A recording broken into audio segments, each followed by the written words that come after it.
Hello, everybody, and welcome back to the channel. I'm Kara Coffin, the Haunted Hostess.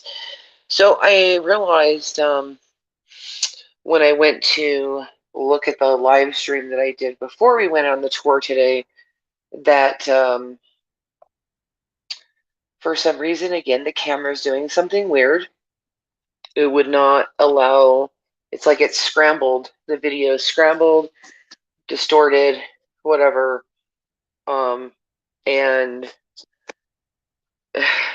making it impossible for you guys to see actually where I was. Um, so that was a little frustrating,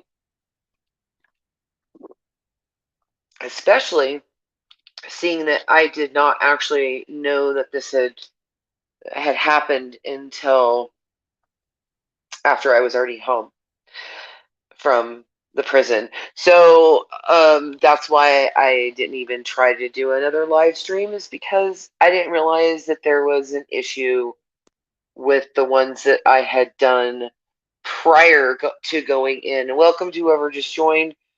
Prior to us going into the prison for the tour. So I do apologize about that. We did film with a night vision camera, and I did take some footage, video with my Canon DSLR. I also took a lot of pictures inside and a few outside. So if you guys go over to my Instagram, which is the Haunted Hostess BC, you'll be able to see a few of the shots. Now, I took about 55 pictures while I was in there, and a lot of the pictures I decided not to make public because of the fact that they were in areas of the building or of the prison that they don't necessarily take people on regular tours through. Um, so we did film the whole entire thing with the one camera and video camera, and I took a bunch of pictures, and I was also audio recording the whole entire time. Welcome to whoever just joined. I also had my digital recorder recording the whole entire time we were on the tour as well. Now, my girlfriend, when we were at the very beginning of the tour, when we were just getting ready to start, they'd taken us into the courthouse room, and that's the only area that there is a restroom and power for you. So, they were like, if you need to go to the bathroom, you should probably do it now. And she'd gone into the bathroom and was talking to the spirits about, you're not welcome to, follow us home when we leave here. And basically was talking to them in very, very stern and, hey, Jesse, and very clear in the fact that they were not allowed to follow us home. And she got an EVP of a gentleman saying, I like you. And she was completely alone. So I know that I'll most likely have that in the teaser video that I'm going to be putting up hopefully by the first week in November. The investigation is actually on the 14th of November. So I just kind of wanted to give everybody a little bit of a peek of what it's going to be like. I personally had a few experiences while we were there during the daytime. Clearly it's very, very haunted there. And I had somebody tried to remove my mask. I noticed before it completely came off my ear that one of the spirits had tried to remove it from, and it was completely, there was no way that it just slipped off my ear or fell off, because you kind of have to lift it up and over. So I thought that was strange. And then there was another time where I felt a touch on my arm. I had, the thing of it is, there is that most of the spirits that are there, as long as you are respectful when speaking to them and trying to communicate with them, they're pretty I didn't ever feel like, I was in danger or that I was going to be pushed down some stairs or nothing like that. I felt very peaceful and calm when I was out in the center of the prison, which would be like the yard, and there's like a basketball court out there and some weightlifting stuff. And never, not in the whole time that we were there, did I ever feel like there was any um, entity or spirit that meant to do any of us harm. So that was very refreshing, considering what they portrayed it as on a particular um, paranormal reality show. We did get to see into the little cave area that it's like this area that's carved out of rock. And when they opened the door for us, and I believe this is also another area that's not actually on the normal tour, because it's fenced off to where you can't even actually get to where the actual door is to this place, let alone inside of it, because there's like a big padlock on it. And so they actually opened it up and let us go into the area closer to where the door was. And they did open the door for us, but we were not allowed to step inside. And the first image that I got in my head when I actually got to see inside of there was that was originally used as a horse stable, because it actually smells like horses in there, and that's weird because there haven't been horses in there for a very long time. The gentleman that was actually housed in this cave like area was in there for over 30 years, because he was not, they couldn't put him in general population. They could not control him whatsoever. So that's where they put him. And at one point, they gave him a lobotomy. He still was like super aggressive. I guess if you try to get close to him, I was told that he would urinate on you or throw feces at you. Um, so they basically didn't know what else to do to him. And now remember, in the early, we're talking like 1920s, 1930s, when he actually was put into this area of the prison. They didn't really, there wasn't a lot of help for mental health things. So, that's about when they pretty much started doing lobotomies, was in that time period. And they figured, that would calm him down to where he wasn't, as aggressive towards the other inmates and the guards, but it didn't work. I think they actually did 2 different lobotomies on him, and he still behaved pretty much the same way. So I thought maybe, I didn't know if he'd actually passed away there in the prison or not, but I was told that he did not actually pass away on the property. He was sent back to live with his family, and he was living in California when he passed away. So I don't know. I didn't really feel anything negative coming out of that particular area. I actually, it was probably, I think, more towards the end of the tour when I went into one of the cells, because my friend was like, "Oh, there's some really neat um, uh, graffiti on the walls in a couple of the cells. I wanted to show you." I was like, "Okay." And she's like, "Well, just step into the cell." And I'm looking up at this picture that someone had drawn of Jack Nicholson in The Shining, when he's like looking through the crack in the door. And I was trying to take a picture of that with my camera, which it was kind of interesting, because there was a lot of places in the buildings that we went into that I tried photographing, and the energies there were not wanting me to photograph certain things in certain areas. So there was light coming in through the window, because this is the middle of the day, and I'm thinking, okay, well, there's enough light in this cell for me to be able to take a picture of this.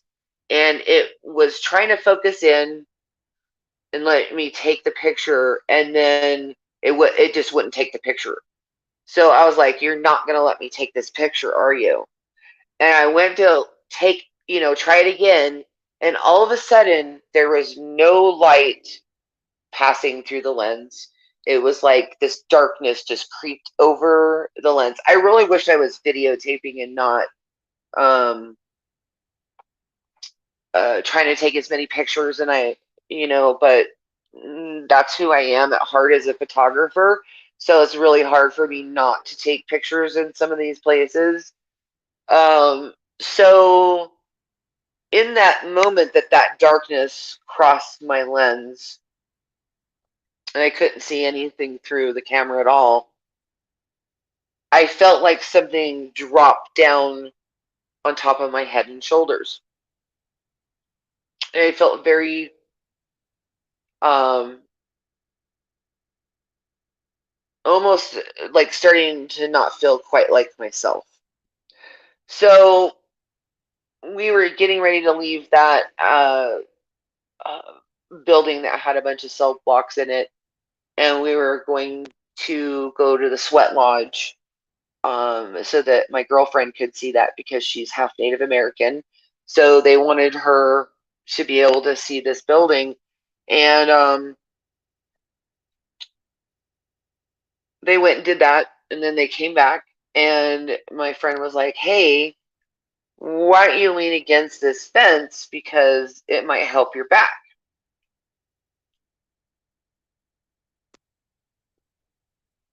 I'm like, okay. So I get up from where I'm sitting and I go and stand next to her. And I have my hands like out to my sides and I'm holding onto the fence and I'm just kind of leaning back into it. And all of a sudden, it was like I was overcome with the emotion of rage and regret and sorrow. But the rage was like the thing that was at the top of the emotions that were coming through. And I was also having kind of flashes in my head as well of some of the things that may have occurred in this particular part of the yard.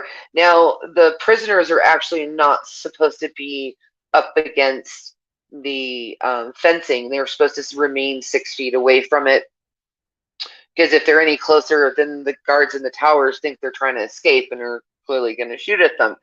So pretty much the only time that they ever got close to this fencing is if they were doing something they were told not to do by one of the guards or breaking a rule, and they were basically being disciplined by the guards, pressed up against the fence. So and the fencing is very close, actually, also to the building as well. I had already touched a bunch of stuff on the inside, but I was also very careful not to touch the actual cells bars because I didn't want to have like it become overcome or overwhelmed by all the flood of the person's emotions that spent a great amount of time of their life in these cells.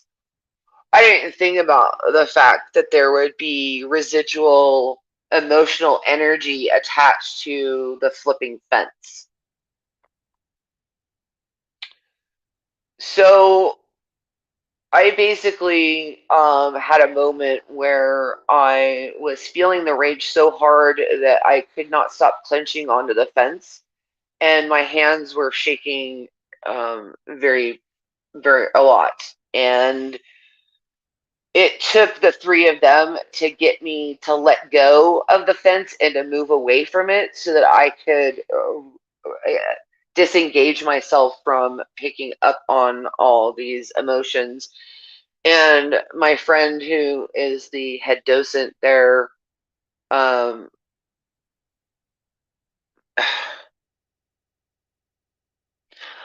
um, you know, I actually ended up injuring myself just before or just after that. I went to go sit down back over by where I'd been sitting earlier, and there was a goat thorny thing that is, you would only know what these things are if you lived in the desert in the Southwest, Nevada, Arizona, Southern California. Um, they're horrible. They, if you take your dogs walking in the desert, they'll get them in between the pads of their paw, and it's very painful. Well, one of those hit me in the palm of my hand, and it hit me right on a vein. Welcome to whoever just joined. And I just started gushing blood. And I was sitting there and I'm like trying to disengage myself from what I was just experiencing with the fence and all of that emotion coming through. And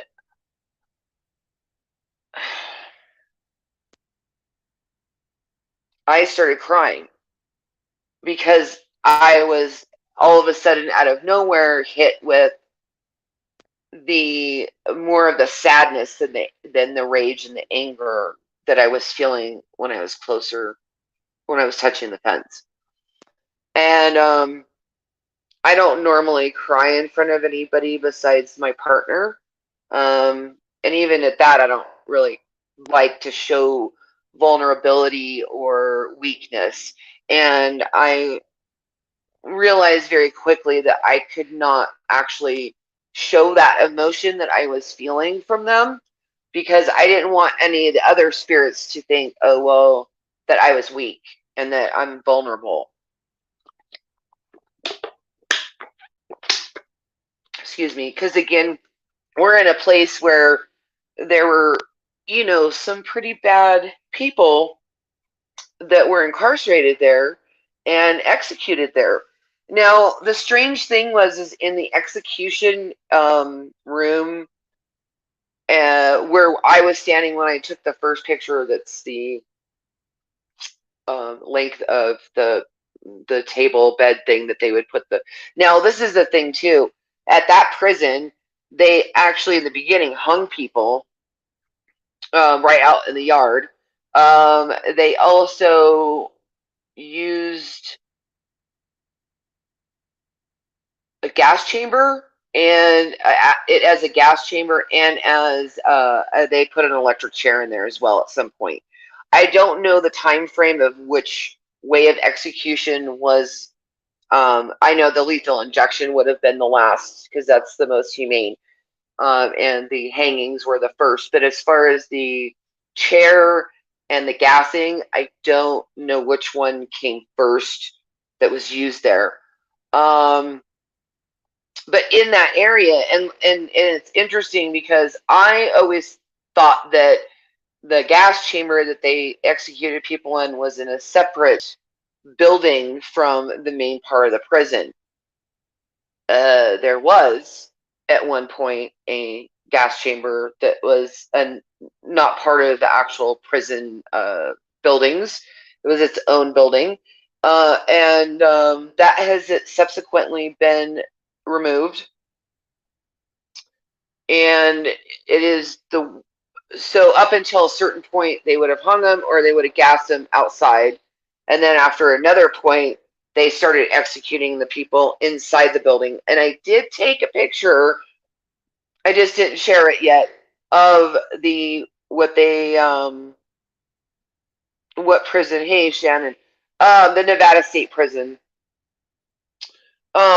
It's the staircase that they would actually bring the inmates in to bring them up to the floor where the execution room was. I did take a picture of that, but I haven't shared it yet. There was nothing paranormal in the picture. I just was trying to get as many photos in the, all around the prison as possible. I prefer to use a picture I took when I make the passes. I take the photograph and I make it look like a sketch so that there's a picture of where we're investigating actually on the pass itself. So I was trying to get as many shots in as possible, and I really only got 55 pictures in 2 hours because most of the time, a lot of the time, when there was enough lighting in the room, there should have been absolutely no reason for the camera to not take the picture. It just wouldn't.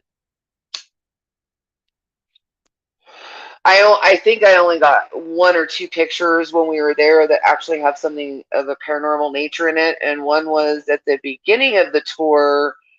Um, we went into the culinary building, which would have been where they would bring in two cell blocks of prisoners in, and there was two sides fenced between for the inmates to be able to eat their meals.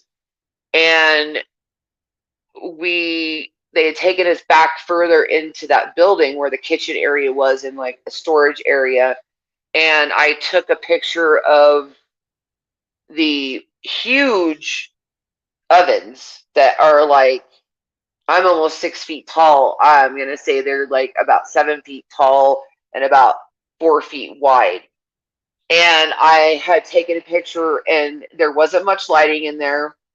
I was completely alone in that area of the building, and there is a weird shadow that's on the wall that is not me. I'm very familiar with my own shadow, and that was not mine because mine's a lot larger than this. It was a very small, slender, and my friend who's the head docent actually sent me a picture of the inmate that she thinks it is, and it actually is shaped. I mean, it's his body shape and everything. So she's actually going to be going in on Friday to try to take a couple of pictures in there to try to recreate it to see if you know, if she can actually replicate the same picture, then we know it's not paranormal. But right now, we're thinking it is.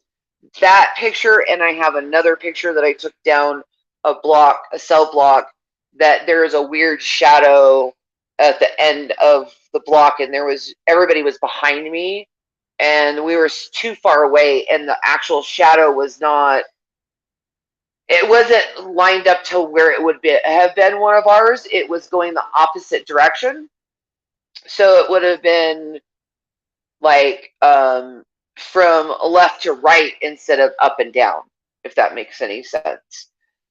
So those are the only two pictures that we think that I may have caught something. I know that on the video, my girlfriend said that there were a lot of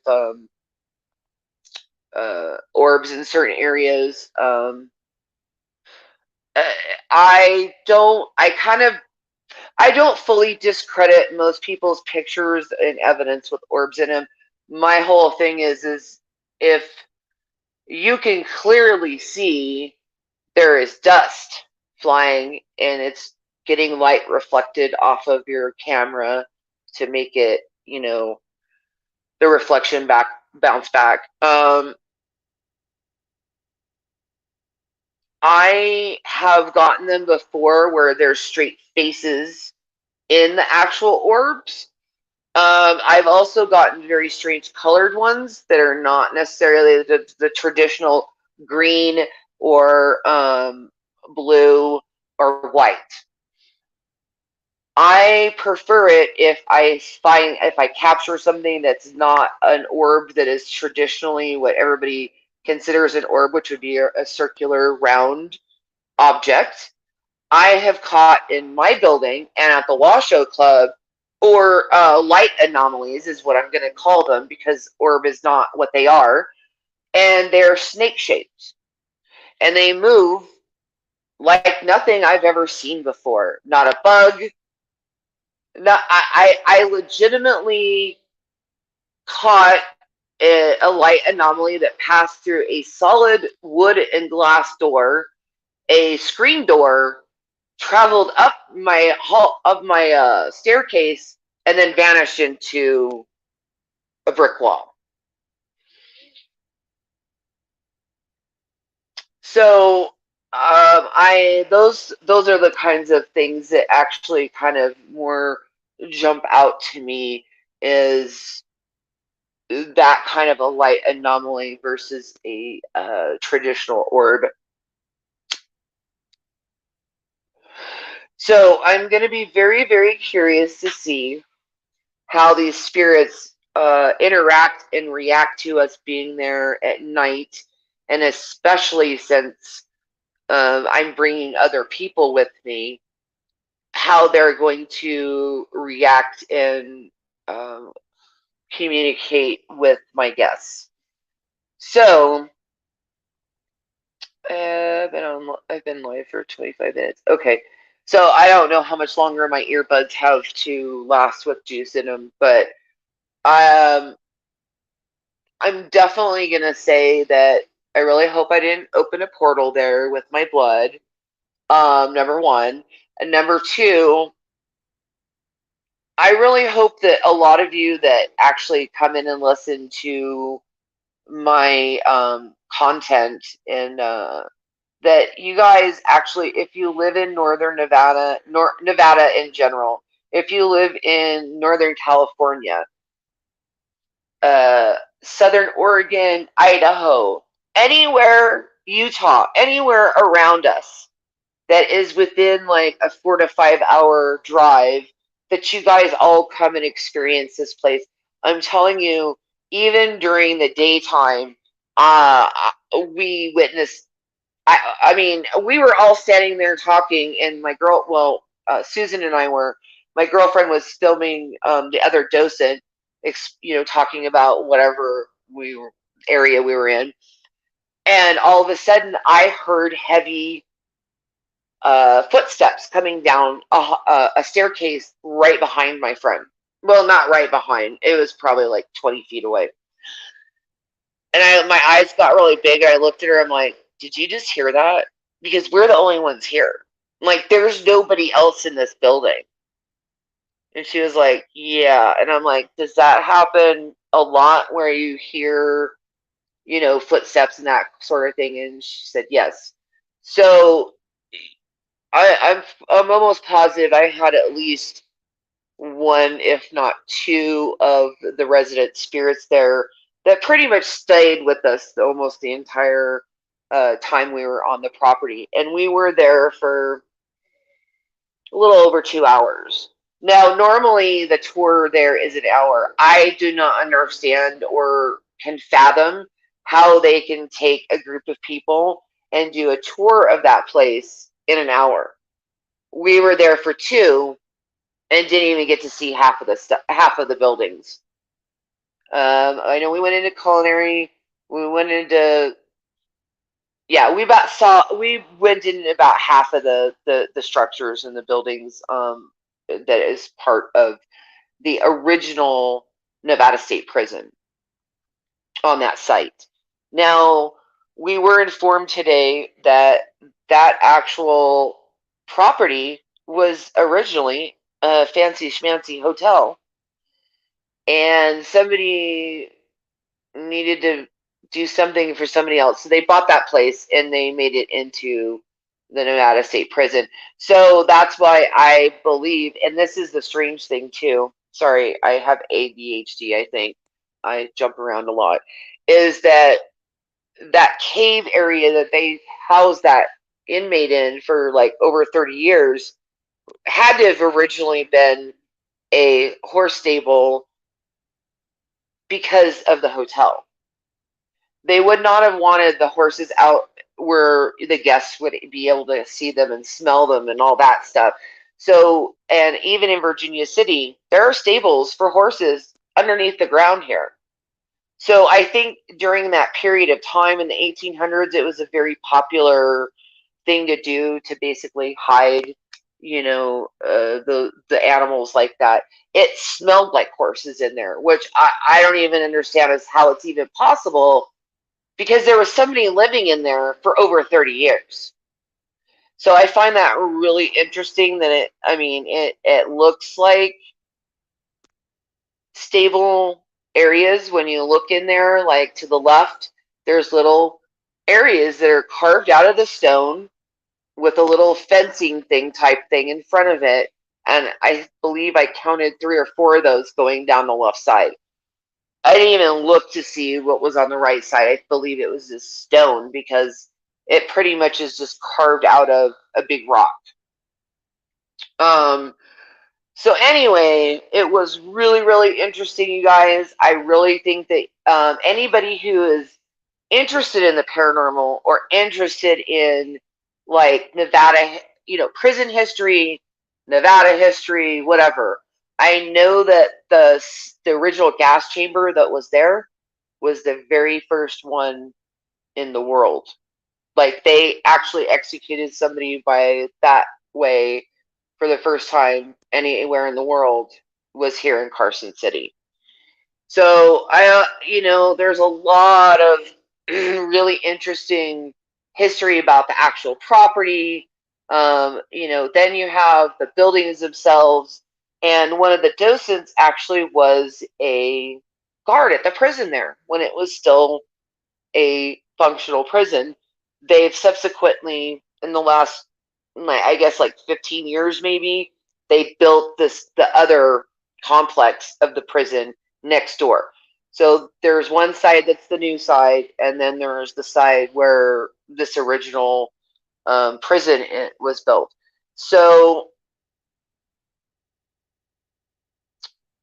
I believe that I'm going to be doing 2 investigations there in 2021. Those will be for up to it's going to be 18 people that I will be taking in, aside from myself and my partner. Everybody will be broken up into groups of 5.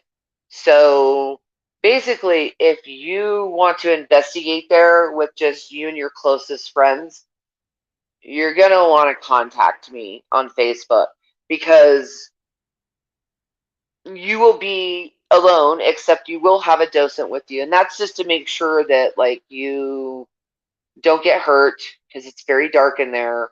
There's no power in the majority of the structures. There's only electricity in the courthouse and a restroom in the courthouse. But the really cool thing is that it really is private, as far as you and your group get to move from area to area as a group and investigate together, and you most likely won't ever, we won't see each other unless it's like, okay, we're all going to convene at the courthouse so that we can all like use the restroom and get warm or whatever the case is. Otherwise, you're pretty much going to be alone. I will be giving walkie-talkies to the docents so that we can all communicate of where everybody will be and when we're going to switch out spots in there. It is so incredibly large. Even with 20 of us, we probably won't you probably will not end up seeing the other groups of 5 people. So if you want to experience it, I highly suggest going and doing the tour during the day, and then coming to investigate with me, because you know this next year is going to be a very, very eventful year for the Haunted Hostess, because I plan on going much bigger and much to locations that a lot of people haven't done. Like, we're going to go to Goldfield and do investigate the high school in Goldfield. I'm trying to get some other things lined up in like Central Nevada. And I most likely will be hosting something here in Virginia City, but I, for the most part, will not be trying to book too many locations in Virginia City. It seems like everybody and their mother is, and I just want to do something different this year. I'm not going back to the Washoe Club next year. I'm not going. There are certain locations here in Virginia City that I kind of refuse to go to, because the owners or the management is extremely unprofessional and very rude. And I'm not going to give my money and my guests' money to people that don't appreciate the fact that we're trying to bring in business to the area. And if they don't appreciate that, then I can just go somewhere else and give them the business. I do want to do something at the Sugarloaf Motel where I book a block of rooms and we'll investigate like everybody's room so that we can all get a chance to like kind of get more than what you would get if you just rented one room. Um, it is haunted there. Um,